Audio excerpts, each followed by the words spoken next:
그 아리조나 대학에 발견한 것도 보면 50개 이상의 균이 발견됐고요. 특히 그중에서는 이제 살모넬라균 들어보셨어요? 네. 황색 포도상 구균, 대장균 이런 걸로 전부 다 식중독의 원인이 됩니다.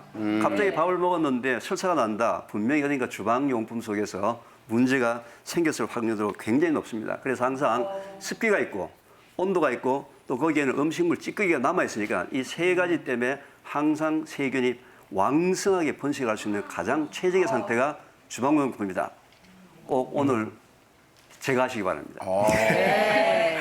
아무튼 뭐 변기보다 더 더럽다는 것도 충격적이지만 그 용품들로 만든 음식을 우리가 입에 넣는다고 생각하면 정말 아찔하시죠, 어머님들. 진짜 오늘 잘 배워야겠다는 생각이 드는데 그거를 먹으면 당연히 건강에 안 좋아지는 거는 뭐 두말할 나위가 없겠죠, 교수님? 네, 물론입니다. 실제 우리가 이제 그 식중독이 언제 많이 발생하나 살펴보면요. 식품의약품안전처 조사에 따르면은 한 해 발생하는 식중독 사고의 절반이 여름철에 발생을 한다고 합니다. 특히 초여름부터 시작해서 아주 여름이 막바지죠. 8월 요즘 같은 8월 그리고 여름 끝자락인 9월에 한 해 그 나타나는 식중독이 거의 절반 이상이 이때 나타나는데요.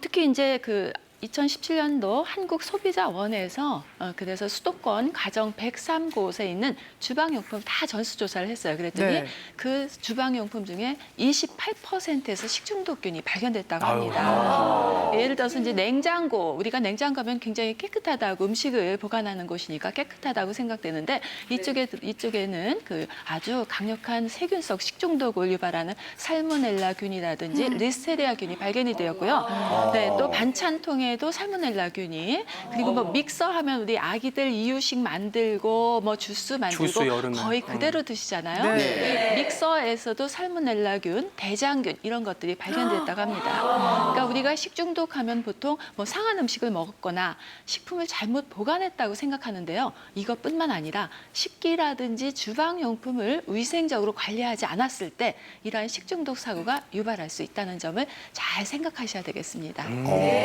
이야, 그렇구나. 보통 우리가 이제 식중독 하면은 상한 음식부터 먼저 떠올리게 되잖아요. 저는 사실 실제로 이제 어렸을 때 그 청소년기에 이 회를 먹고 난 뒤에 식중독을 일으켜가지고 얼마나 고생을 했는데 지금까지 회를 못 먹어요. 일단 회를 보는 순간에 막 두드리가 올라와요, 여기 앞에서. 그런데 저는 그때 당시에 별세하신 지 오래된 생선을 먹어서 그런 줄 알았더니 그게 아니라 주방용품에 이게 세균이 많아서 그럴 수도 있겠네요. 정말 힘들었는데. 네, 맞아요. 이 건강하신 분들도 실은 식중독으로 며칠 동안 배앓이 하면 굉장히 몸도 처지고 힘들잖아요. 근데 이제 건강하신 분들은 그래도 괜찮습니다. 그런데 이제 어린이라든지 아니면은 당뇨병이나 아니면 통풍 같이 있어서 콩팥에 좀 문제가 있으신 분들의 경우에는 더욱더 심각한 상태에 이를 수가 있거든요.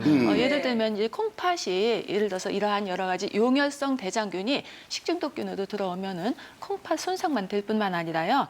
요독 증후군이라고 이거 잘못 걸리면 사망까지 이르는 심각한 거고요. 또 이제 제가 이제 좀 걱정되는 것은 면역력이 약화되신 분들, 뭐 항암 치료 중이시거나 아니면 어르신들의 경우에는 면역력이 뚝 떨어져 있다 보니까 이런 분들 식중독 걸리면은 굉장히 정말 전체 건강에 위협을 받을 수가 있습니다. 진짜